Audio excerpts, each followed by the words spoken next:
all around the world. First he went to China, he visited the church and paid $15 to call heaven.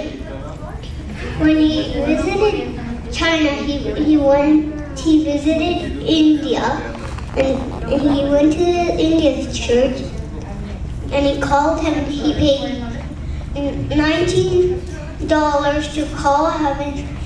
After he was done, he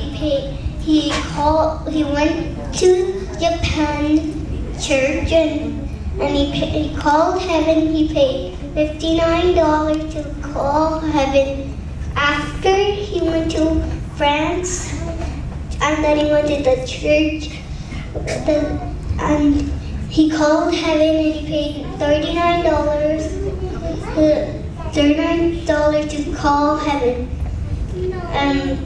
Then he went to Canada, British Columbia, and Cranbrook Church, and he called heaven. He paid 25 cents to call heaven.